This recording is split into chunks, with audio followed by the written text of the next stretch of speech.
여러분, 보통 열심이라고 하면 다들 좋은 거라고 생각하잖아요? 근데 만약에 그 열심이 오히려 우리를 넘어지게 만드는 독이 될 수도 있다면 어떨까요?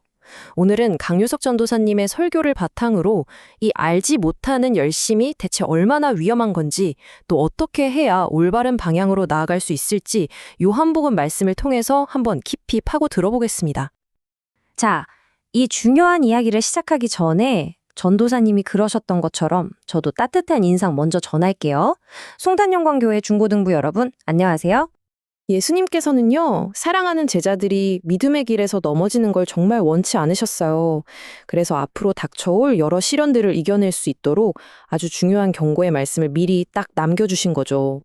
바로 이 말씀, 요한복음 16장 1절이 오늘 이야기의 핵심인데요. 내가 이것을 너희에게 이름은 너희로 실족하지 않게 하려 함이니. 그러니까 예수님의 가장 큰 바람은 제자들이 그 어떤 어려움 속에서도 믿음을 꽉 붙들고 굳건히 지켜내는 바로 그거였던 거예요. 자, 여기서 실족이라는 단어를 좀 주목해 봐야 해요. 이게 그냥 발을 헛디디는 그런 수준이 아니고요. 신앙의 길에서 아예 떨어져 나가는 것을 의미하는 거거든요. 전도사님께서 설교에서 이 단어가 얼마나 심각한 건지 엄청 강조하셨어요.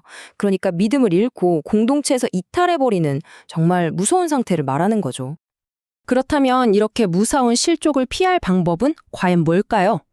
로마서 10장 17절이 그 해답을 아주 명확하게 알려주고 있습니다. 믿음은 들음에서 나고 그 들음은 그리스도의 말씀으로 말미암는다. 결국 우리가 넘어지지 않기 위한 가장 강력한 무기는요, 바로 하나님의 말씀을 꾸준히 듣는 것, 바로 이겁니다. 하지만 말씀을 듣는 그 길이 결코 순탄하지만은 않죠. 왜냐하면 우리의 믿음을 흔들고 넘어뜨리려는 공격들이 우리 일상 곳곳에 숨어 있거든요. 과연 그 교묘한 전략들은 대체 뭘까요? 전도사님께서 특히 우리가 이거 내 얘긴데 하고 공감할 만한 예시들을 많이 들어주셨어요. 진짜 이상하게 주일 아침만 되면 몸이 천근만근 무겁고 예배에 좀 집중해 보려고 하면 온갖 잡생각이 막 떠오르잖아요. 심지어 방송 장비에 문제가 생기기도 하고요. 설교만 딱 시작하면 갑자기 눈꺼풀이 무거워지는 경험 다들 있으시죠? 밤늦게까지 스마트폰 붙들게 만드는 SNS, 게임, OTT 서비스, 이것도 다 마찬가지 전략이라는 겁니다. 그래서 전도사님께서 이런 재치 있는 말씀을 하시더라고요. 혹시 예배 시간에 옆 사람이 좀 졸고 있더라도 너무 뭐라고 하지 말라고요. 왜냐하면 그 모든 방해 공작을 뚫고 이 자리에 와서 앉아 있는 것 자체가 이미 기적을 보고 있는 거나 마찬가지라는 거죠. 정말 그렇죠. 이 모든 사소해 보이는 방해들, 이 모든 것들의 궁극적인 목표는 딱 하나입니다. 뭐냐면 바로 우리가 하나님의 말씀을 듣지 못하게 만드는 거예요. 그렇게 해서 결국 우리를 믿음에서 떨어져 나가게, 다시 말해 실족하게 만드는 거죠. 그런데 이야기가 여기서 진짜 생각지도 못한 방향으로 확 흘러가요. 때로는요, 가장 무서운 공격이 외부에서 오는 게 아니라는 거예요. 오히려 스스로 나는 하나님을 잘 섬기고 있어 라고 굳게 믿는 바로 그 사람들한테서 올 수 있다는 거죠. 정말 충격적이지 않나요? 요한복음 16장 2절은 정말 생각하면 소름이 돋는 그런 예언을 담고 있어요. 때가 이르면 무릇 너희를 죽이는 자가 생각하기를 이것이 하나님을 섬기는 일이라 하리라. 와, 그러니까 하나님의 이름으로, 하나님을 위한다는 그 명분으로 끔찍한 박해가 이루어질 거라는 말씀이죠. 그러니까 이 사람들의 믿음하고 행동 사이에는요, 이렇게 끔찍한 모순이 있는 거예요. 마음속으로는 이건 하나님을 섬기는 일이야 라는 거룩한 신념을 가졌는데, 정작 그들의 행동은 동료 신자들을 공동체에서 쫓아내고 심지어 죽이는 일까지 서슴지 않았다는 거죠. 성경은 이런 개념을 아주 구체적인 인물을 통해서 우리에게 보여줘요. 바로 사울이라는 인물이죠. 우리가 잘 알다시피 나중에 위대한 사도 바울이 되지만 그 전에는요, 교회를 박해하면서 이게 바로 하나님을 위한 일이다 라고 굳게 믿었던 사람이 바로 사울이었어요. 아니, 어떻게 이렇게 끔찍한 일이 가능했을까요? 그 근본적인 원인을 요한복음 16장 3절이 아주 명확하게 딱 짚어줍니다. 바로 그들이 아버지와 나를 알지 못하기 때문이라고요. 결국 모든 문제의 핵심은 그러니까 하나님을 제대로 알지 못하는 무지에서 시작된 거였어요. 자, 그렇다면 정말 다행히도요, 이 무지에서 벗어나서 하나님을 올바로 알 수 있는 길이 있습니다.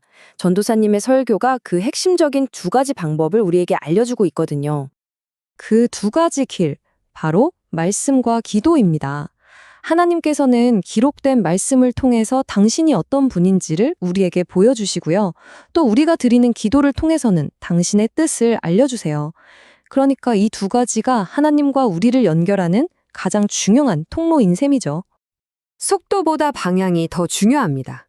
와, 이 한 문장이 오늘 이야기의 핵심을 그냥 그대로 관통하는 것 같아요. 아무리 열심히 막 땀 흘리면서 달려도 방향 자체가 틀렸다면 그게 무슨 소용이 있겠어요. 그쵸? 우리의 신앙도 똑같습니다. 그냥 무작정 열심히만 하는 것보다 하나님의 뜻이라는 그 올바른 방향을 잡는 게 훨씬 더 중요하다는 거죠. 이 운전 비유를 조금만 더 구체적으로 풀어볼까요? 지식 없는 열심은요, 마치 완전히 잘못된 방향으로 시속 150km로 막 질주하는 거랑 똑같아요. 엑셀을 밟으면 밟을수록, 속도를 내면 낼수록 목적지에서는 점점 더 멀어질 뿐인 거죠. 자, 이제 마지막 질문에 거의 다 왔습니다. 예수님은 대체 왜 제자들에게 이렇게까지 무섭고 또 힘든 경고의 말씀을 미리 하셔야만 했을까요? 그 깊은 뜻을 한번 같이 헤아려 보죠. 예수님은 왜 이런 말씀을 하셨을까요?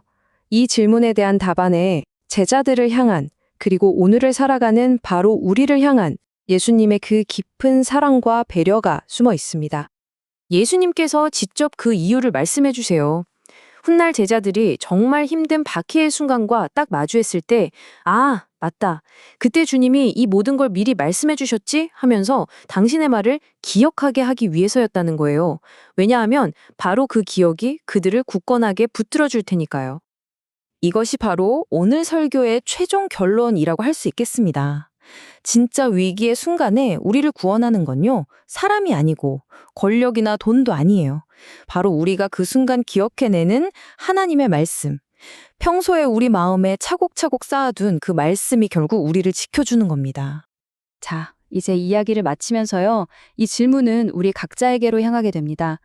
오늘 그리고 앞으로 다가올 수많은 힘든 순간에 여러분을 붙들어줄 그 말씀은 무엇인가요? 부디 그 말씀을 마음속에 단단히 붙잡는 우리 모두가 되기를 바랍니다.